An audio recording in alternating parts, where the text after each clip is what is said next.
مسجد تقویٰ کے مکتب کے بچے بچیوں کا شاندار پروگرام دیکھا سنا اور اس سے محظوظ ہوئے۔ میرے بھائیوں، بزرگوں اور عزیزوں، یہ دن 2 دن یا 4 دن 6 دن، مہینہ 2 مہینہ یا سال 2 سال کی محنت نہیں ہوتی ہے۔ اس کے پیچھے پورا ایک نظام چلتا ہے، اساتذہ کی محنت لگتی ہے، علماء کرام، ائمہ اعظام، مکاتب میں پڑھانے والے مدرسین دن رات بچوں کے پیچھے اپنی محنت صرف کرتے ہیں، تب جا کر بچے اور بچیاں اس لائق بنتے ہیں کہ وہ اپنے معافی ضمیر کو عوام الناس کے سامنے بلا دریغ ادا کر سکیں اور اپنے خیالات کا اظہار کر سکیں، اور پھر یہی بچے اور بچیاں دنیا کے کسی بھی کونے میں جاویں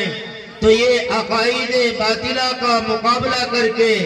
یہ عقائد مفاسدہ کا مقابلہ کر کے، یہ عقائد صحیحہ کی تعلیم و تبلیغ کرتے ہیں۔ حضرات محترم، اس وقت ساری زمین پر، ساری کائنات میں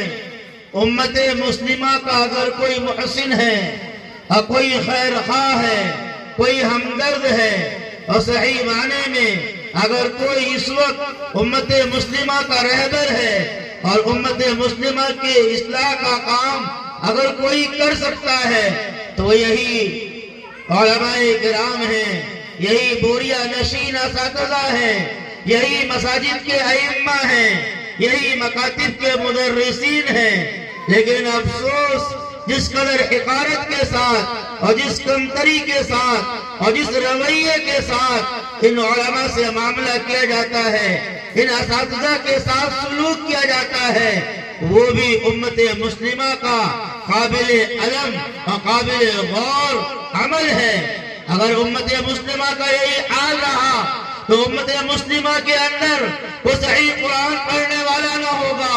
کوئی قرآن کے معانی کو سمجھنے سمجھانے والا نہ ہوگا، کوئی مساجد کے اندر امامت کے صحیح حقوق کی ادائیگی کے ساتھ فریضہ امامت کو ادا کرنے والا نہ ہوگا۔ اگر امت مسلمہ کا یہی حال رہا تو آپ دیکھو گے میرے نبی کی وہ بات سچ ثابت ہوگی، اور سچ تو ثابت ہونی ہے، لیکن وہ جلد اپنی آنکھوں سے آپ دیکھو گے کہ علم اٹھا لیا جائے گا، قرآن کے نقوش باقی رہیں گے، قرآن کا پڑھانے والا نہ ہوگا،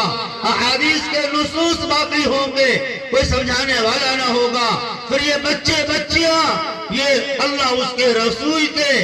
موجب غضب بن کر اور اللہ اس کے رسول کے باغی بن کر اور بغاوت کا علم لے کر کے، پھر یہی بچے اور بچیاں حیا اور شرم اور پاک دامنی کا علم لینے کے بجائے کہ بے حیائی اور بے شرمی کا علم لے کر یہ نکڑوں پر، چوراہوں پر اور علاقوں میں گردش کریں گے۔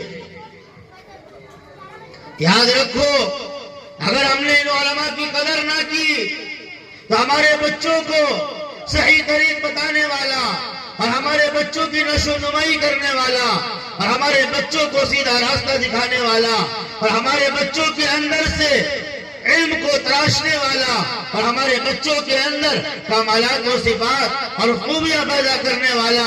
آپ ڈھونڈو گے، تلاش کرو گے، دور دور تک کوئی آپ کو نہیں ملے گا۔ اس لیے اس بات کی ضرورت ہے کہ ان علماء کی قدر کی جائے، ان ائمہ کی قدر کی جائے، ان پڑھانے والے معلمین کی قدر کی جائے۔ اس کے لیے مدارس کے اندر جو نظام ہے، جو ذمہ داران ہیں، وہ ان علماء کا اکرام کرے، ان کی قدر کرے۔ اور میں خاص طور پر یہ بات عرض کروں،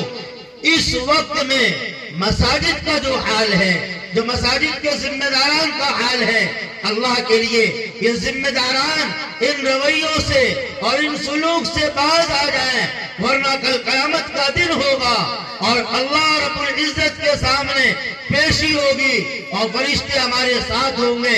اور ان کے دونوں ہاتھ پیٹھوں پر باندھے جائیں گے، ان کی پشت پر باندھے جائیں گے، اور اس وقت تک ان کے قدم نہ ہلیں گے جب تک کہ ان سے ان کے ذمہ داری کے سلوک کا سوال نہ کر لیا جائے۔ اس لیے خاص طور پر مساجد کے ذمہ داران سے عرض کروں، اسی کے ساتھ ساتھ میرے عزیزوں، تعلیم کی اہمیت اور فریضہ تعلیم کی ذمہ داری اور اس کی عظمت کو اپنے سامنے رکھیں، اور ہم سمجھیں کہ اس وقت میں امت مسلمہ کے بچے بچیوں کے لیے کتنا ضروری ہے کہ تعلیم و تربیت کے بغیر کوئی قوم ترقی نہیں کر سکتی، وہ قوم تنزلی کا شکار ہو جاتی ہے، وہ قوم انحطاط پذیر ہو جاتی ہے، وہ قوم عطا گہرائی کے اندر چلی جاتی ہے۔